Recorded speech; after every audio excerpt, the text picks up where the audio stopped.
Good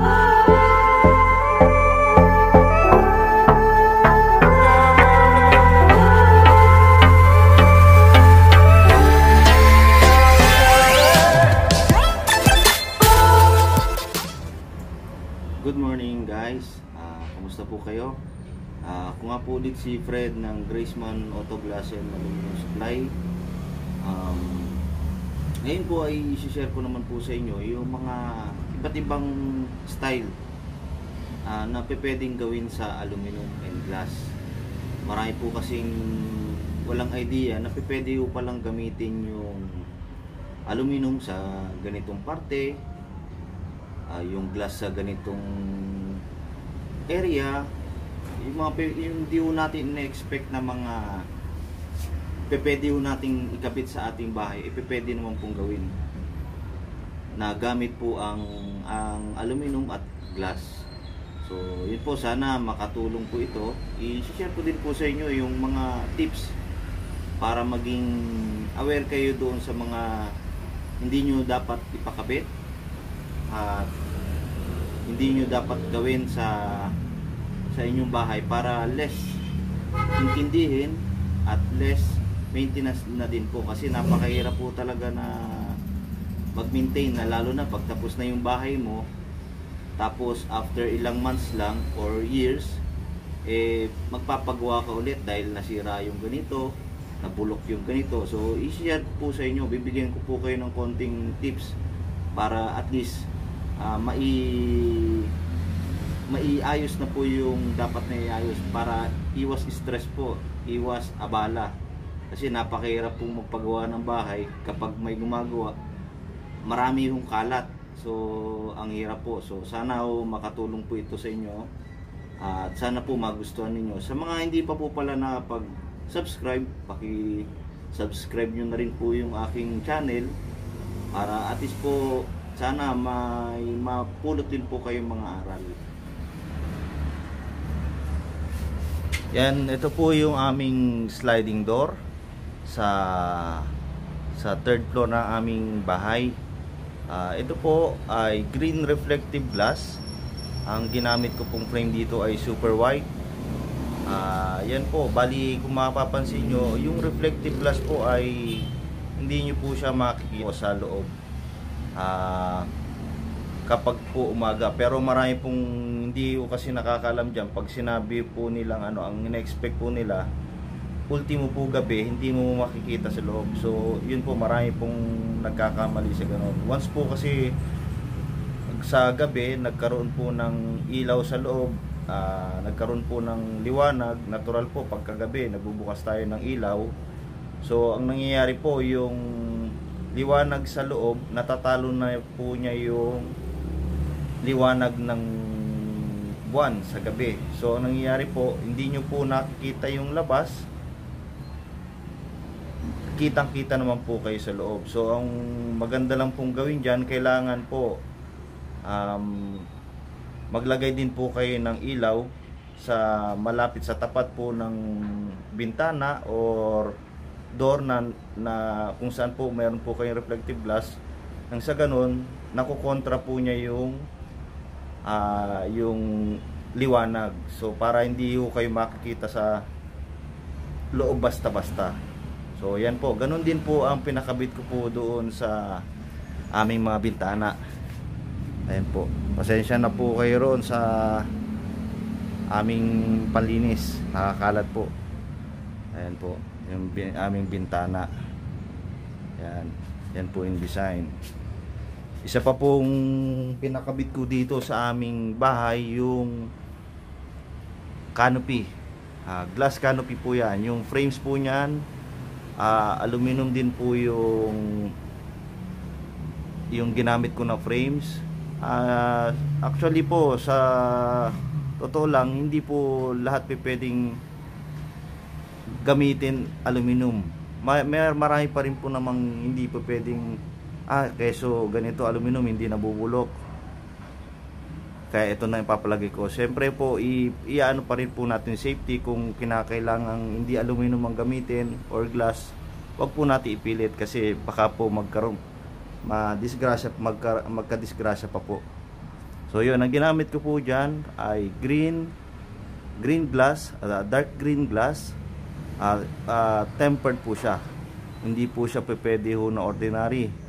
Kasi po ang tendency kapag nauulanan po, tapos sa sobrang init po, tapos biglang umulan, may tendency po mabasag yan kapag ordinary.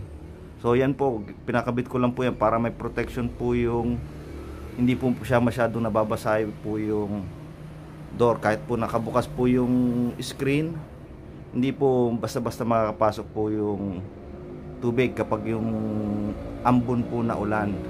Siyempre po pagka malakas, bagyo, obligado na po nating isara yung mga ating mga bintana para hindi pasukin yung ating loob ng bahay. So ayun po, ito po yung may mga halaman po kami rito. Yan, shoutout po kay Ate Bebe. Siya po ang mga asikaso niya. Siya po ang nagmi-maintain itong mga halaman namin. Ayan po. Yan. Yan. Isa pa pong pinakabit ko rito yung glass. Ito po, mapapansin nyo po itong glass na to. Nakapakain po yan dito sa semento. Yan po, kailangan po required din po na makapal at tempered po yan. Kasi yun nga po, kapag ka po tempered, hindi po siya basta-basta nababasag, unlike po sa ordinary. Tsaka syempre po mas matibay, lalo na po sa mga outdoor. So yan po, simple lang po. Ayoko po kasi nung karamihan po kasi may mga poste po na stainless po yung pinalalagay nila. So sabi ko para medyo unique, mas tipid, mas practical, mas malinis po siya tignan, buo po na glass. Yan, kabilaan po, hindi na po ako nagpalagay ng poste. Pinakain lang po sa semento. So taas, tsaka nagpalagay lang po ako ng stainless railings para hindi naman po, alba pag sinandalan po ng braso natin, hindi po siya direktang nakasandal sa glass. Yan, ganito po. Kumbaga may support po siya na may support po yung glass natin para hindi naman po nag-aalangan. Kumbaga kahit sumandal po tayo doon sa nagmumuni-muni po tayo dito sa terrace, nandun pa rin po yung safety kasi meron pa rin po tayong railings na naka-support para hindi po tayo nakadirekta sa glass. So yun po, pasok po tayo para pakita ko po yung iba nating pwede kinabit po namin dito sa bahay na glass and aluminum. Sumunod po itong aming hagdan, tempered glass din po na frameless. Meron lang din po siyang stainless na mga railings.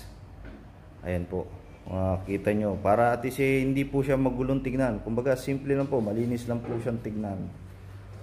Ayan po, ito po yung aming window. Meron po kaming awning doon sa taas. Meron din po siyang screen. Ayan, nabubuksan po. Nabubuksan po yan. Yan. Kumbaga, kaya po ganyan yung pinakabit ko na screen. Kasi meron po yung parang may butas na maliit doon sa tapat po ng handle. Naguguluhan po akong tignan. So ganyan po ang pinagawa ko, yung nabubuksan din po siya ng buo kasing laki po nung awning mismo. Ayan po.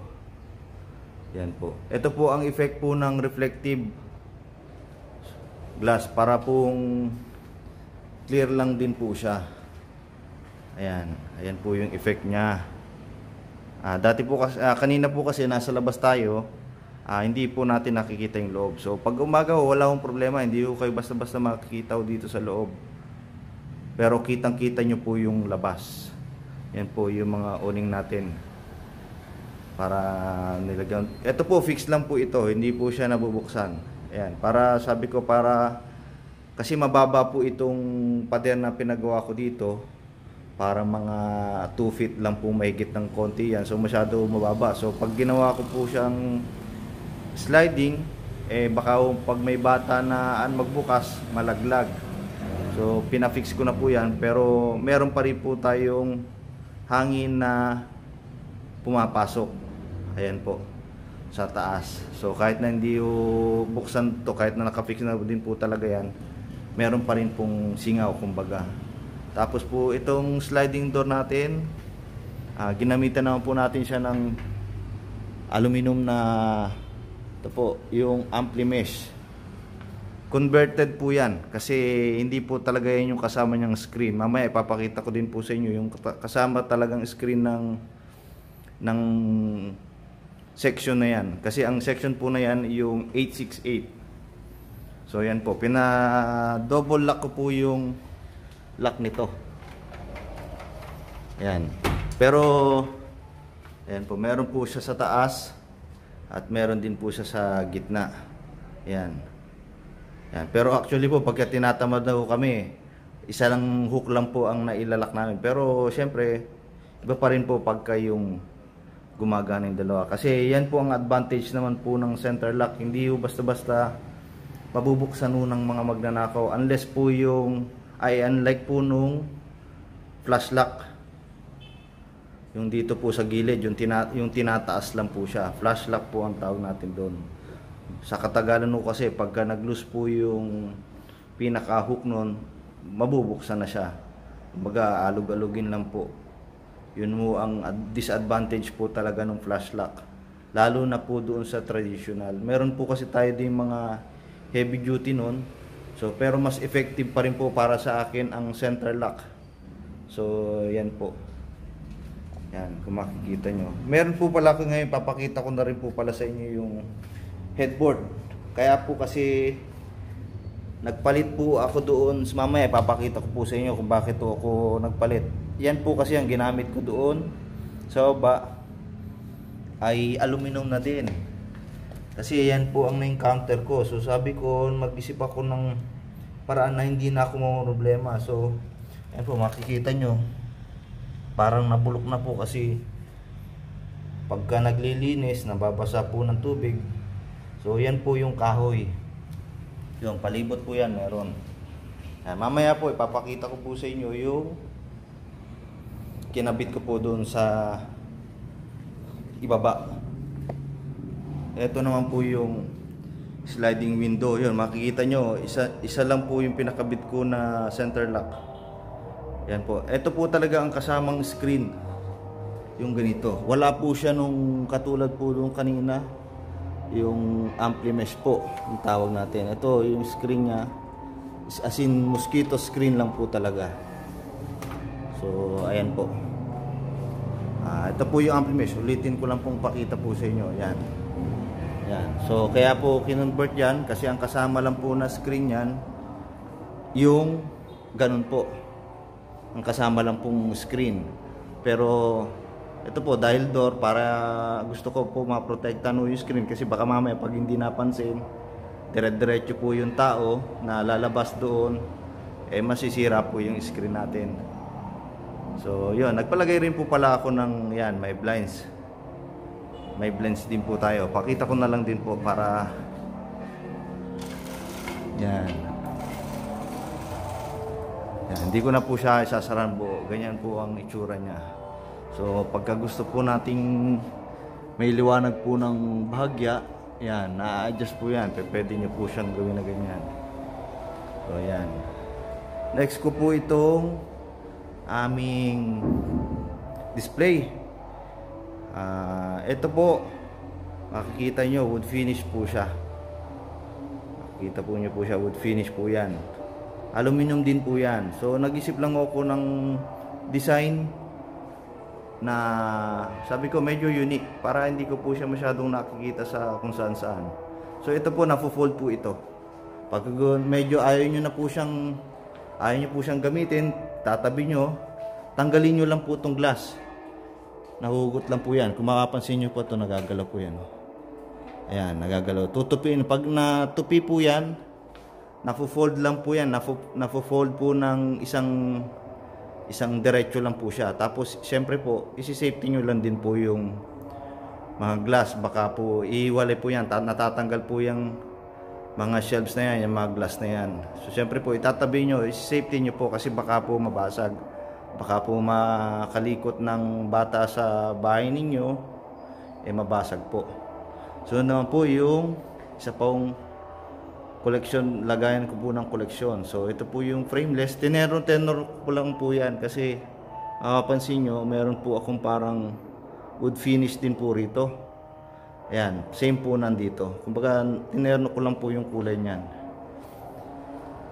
Ayan po yung itsura niya. Ang pinalagay ko po dito, mirror po yung likod. Marami po akong nakikitang ganyan, pero ang usually pong nilalagay lang yung likod po clear. So yan po, pinalagay ko po mirror para syempre kung display po siya or collections, nakikita po pati po yung parang pinakalikod niya, kung anong itsura ng likod niya. Hindi nyo na po kailangan buksan. So ito po, mas maganda po ito kung malagyan ng ilaw pagka gabi. Ito po kasi takot po kasi ako sa kuryente, kaya hindi ko po malagyan ng kung paano ko po siya sisetapan ng ilaw. Ayan. Pwede rin po siguro yung mga may battery lang na ilaw-ilaw. So ang naisip ko lang naman po doon, medyo hassle din kasi pag naubos yung battery, papalit ka na naman. Yun po. Sunod naman po yung lagay ng aming TV. Yan yung lagayan po ng mga players, DVD players o yung mga PS3, PS4. Yan po. Yan, bali aluminum din po yan. Wood finish din po. Yun nga lang, nagkamali po kasi ako ng napiling kulay yan. Kasi, yan po. Kasi hindi ko po ina-expect na maitatabi ko po siya rito. Doon. So, magkahilera lang po sila. Ayan. Ayan po. So, kung mapapansin nyo, medyo magkaiba po yung kulay nito doon. Parang mas dark po yun. Yan po kasi marami din po kasi ang wood finish po, marami din pong kulay. Ito pong mga wood finish na to, yung mga yan, kumbaga po, pasadya po yan. Meron po kasi yung mga nabibili sa supplier na ready-made na, kumbaga, pero wala ka ng option kung yung kulay, yun na po yun mismo. So sabi ko, para medyo maiba, magpapasadya po ako ng kulay. Marami pong kulay yan, yung mga wood finish sa mga nagtatanong po. Siguro po check nyo lang po yung page namin para po makita nyo. Graceman Auto Glass and Aluminum Supply. Ayan po. Sunod naman din po yung center table. Yan, ganyan din po siya. Kumbaga, nag-iisip lang pag wala akong ginagawa, isip lang din ako ng isip kung ano po yung mga designs. Medyo nangarap po kasi kung maging designer, kumbaga architect and engineer. So kahit paano po medyo may idea po tayo sa pagdi-design, kaya medyo na-adapt ko po sa glass and aluminum. Yan po. Yan. Ito na po yung isang bintana namin doon sa likod. Yan. Yan. Sana po magustuhan niyo po itong mga designs namin na to. Magkaroon po kayo ng idea doon sa gusto niyo pong ipagawa. Ayan. Ayan po. Sunod ko naman din po yung aming hanging cabinet. Ito po, lagayan ko po ng mga anik-anik, yung mga sa totoo lang po, hindi ako manginginom. Pero natutuwa lang din po ako para pag halimbawa po may mga bisita, yan. Yan, ang ginamit po dito kung makikita nyo din po, aluminum din po yan na wood finish para terno-terno po siya. Isang kulay lang po ang pinili ko, except lang po dun sa isa kasi medyo malayo po yung gap nung yung pagpapagawa ko, kaya medyo nakalimutan ko po yung code ng wood finish. So yan po, makikita nyo. Yan, medyo may haspi po siya na may haspi po siya na kahoy Kumbaga, yan po, para wala na ho talagang bulok-bulok. Ayaw ko po kasi nung paggawa dito, paggawa doon. After sakit po sa ulo yon. Ayan, sunod naman po yung pintuan ng ating CR. Yan po, aluminum na rin po yan. Yan naman po, ginamitan po namin ng YP200. Yan, na super white. Ito po yung aming bintana sa likod. Yan po. Sliding din po siya. Isa pa po pwede nyo gawin sa glass and aluminum. Yung sa ilalim po ng lababo. Yan. Yan po. Yan. Ginamitan ko po siya ng frosted. Frosted glass po. White frame. Frosted glass po. Para malinis po. Kasi syempre pag nababasa, yan po, lalo na ho sa ilalim lababo, minsan no, hindi ho talaga naiiwasan, may mga basa po dyan. Tapos bumababa po, umaagos dyan. So para madali pong linisin, kaya po white po yung pinakabit ko. Ang aluminum po kasi hindi siya masyadong kinakapitan ng dumi. Kung nasan nyo lang po yan, balik na uulit sa normal yan. Ito po yung frosted glass, para po maiba. Yan po. Kumbaga, isa po kung bakit po ganyan ang pinagawa ko, sliding. Ayoko pong mag-maintenance kasi po kung swing, medyo marami po kasi naguguluhan po ko tignan. Tsaka syempre sa katagalan, kakabukas sa raw natin ng swing, yung bisagra po kasi noon, kumbaga medyo bugbog siya pagka lagi yung ginagamit. So may tendency pa rin mong masira. Unlike po kasi pag sliding, gulong lang po yung ano dyan. Pero kung mga ganito lang po siya kaliit, hindi po siya basta-basta nasisira. Kasi yan nga po, yung mga sliding door nga po, same lang din po ng gulong na ginagamit yan. So, kumbaga, kung ganyan lang po siya kaliit, mas ano po siya, mas matibay. Kumbaga, mas magaan para sa kanya. So, yan po. Ito po, meron po akong isang swing dito. Yan, kasi no choice po ako dyan. Maliit na po kasi yan. So, hindi natin po siya pwedeng gawing sliding. Yan po. Open lang po itong pinagawa ko. Buksan ko lang po Yan. Yan, ganyan lang po siya. Kasi wala naman din po kami ilalagay bas-bas dyan. Yung mga hindi lang din po ginagamit. So, ayan po.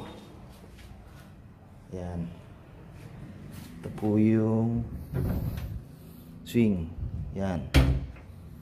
Tip lang po sa mga nagpapakabit po ng swing, ang ginagamit po namin yung piano hinge. So, yan naman po, iwasan lang po laging, lalo na po kapag hindi po siya masyadong ginagamit, iwasan lang din po siya na nababasa. Kasi pagka nababasa po yan, syempre po nasisiksikan ng dumi, may tendency po na mag-stack up. Yun, papakita ko po sa inyo. Pero syempre po yan, tulad po nito. Yan, nag-stack up na po yung pero ang hindi ko lang po nasikaso, ang kailangan nyo lang pong gawin dyan, spray nyo po nung WD-40. Yan po, para bumalik lang po, kasi para o kaya oil.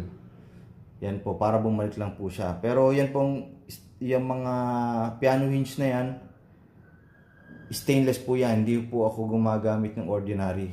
Kasi yung ordinary po, kinakalawang. So, ito din po yung aming mirror. Ito din po yung aming sliding door sa shower, yung parang shower enclosure po namin. Ayan po. Tip lang po sa shower enclosure. Dapat po ang paggamit nyo, wag po kayong pagagamit nung sa traditional series, so sa mga, lalo na po sa mga shower enclosure. Bakit po? Ang release po kasi ng traditional, mababa lang po yon. So ang nangyayari po, pag napuntaan po ng tubig yung release noon, sumasama po sa gulong, hanggang sa yung gulong po niya, yung roller po niya, kakalawangin na hanggang sa mag-stack up po. Unlike po ng ganito, matataas po ang release nito. Ito po ang ginamit ko po dito, 868 series. So ito po, mataas po yung ano niya. So ang tubig kahit mapunta po dito, hindi po niya inaabot yung gulong kasi yung gulong po nandito mataas. So medyo mas less po. Hindi ko po sinasabing hindi nakakapitan po ng tubig, pero mas less po compare po doon sa traditional. So ito po, 3 years na po ito, pero smooth na smooth pa rin po siya. Kapag yung traditional po, pinakamatagal na po ang 8 months to 1 year ho, panigurado po magpapalit po kayo ng gulong. So ayun po, isa pong isi-share ko dito sa aming bahay, yung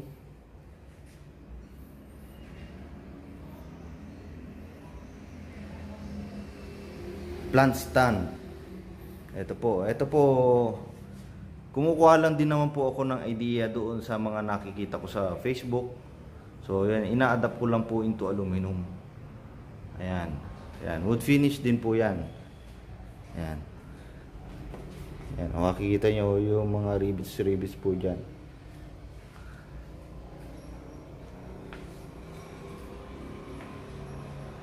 Ayan.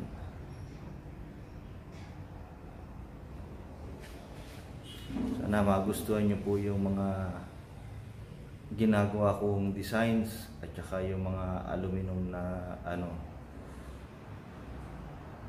pwede natin paggamitan. So ayan po, balik po tayo dun sa aming sa kwarto. Ito po yung pintuan namin. Yan, yung pintuan namin. Yan po, wood finish din po siya. Terno din po nitong display stand, display cabinet, kung ano man po ang tawag natin dyan. Yan po. Kinamitan ko naman din po siya ng frosted na green. Yan, para wala na ho siyang bulok. Marami po kasi, di ba po, pag sa katagalan, lalo na po ngayon, medyo naaagad po yung mga nabibili natin na kahoy. Kasi mayroon po silang tinatawag na yung hindi pa ho matanda. So baga, napaarawan lang. So pag kinabit mo, bigla pong lumulobo, bigla hong sumisikip doon sa pintuan natin. So masayad sa tiles, hindi na maisara. So yan po, as is na po yan. Wala na po kayong papaayos dyan. Nasa paggamit nyo na lang po kung paano nyo maingatan. Wala na po kayong, hanggang sa pagtandaan nyo, manawa na po kayo dyan. Hindi po masisira yan. Ayan. Ayan. Pasok po tayo dito. Ito naman po yung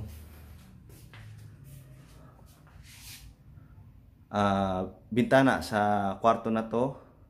Yan, sliding window din po siya. Ito naman po yung cabinet. Pakita ko lang po yung cabinet. Yan, naisama ko na po ito sa video, sa mga first videos ko. So nagkaroon po kasi ako ng ibang video na for closet lang. So yan po, cabinet po. Yan, mirror po yung pintuan niya, sliding po. Lagi ko po sinasabi, para po sa akin, mas the best po ang sliding. Lalo na po pag sa mga window. Kasi less hassle po siya, pitikin mo lang po yan, mabubuksan na. Ultimo po pagsara. So ganun din po ito sa cabinet. Yan. Compare po doon sa swing. Pag swing, ginamitan po kasi natin ng swing. Unang-una po, pagbukas mo pagka-swing, sagabal po, lalo na po pag maliit po yung space, magiging sagabal po siya. Sagabal po yung pagbukas. Tapos supersado po yung mga hinges niya, lalo na po malalaki po yan. Ibig sabihin mo, mataas. So, lalo na po pagka glass, kasi ang glass po mabigat. So, persado po yung mga bisagra niya, yung hinges. So, yun po. Kaya lagi ko pong inaano po yung sliding compare po sa swing. Ayan po.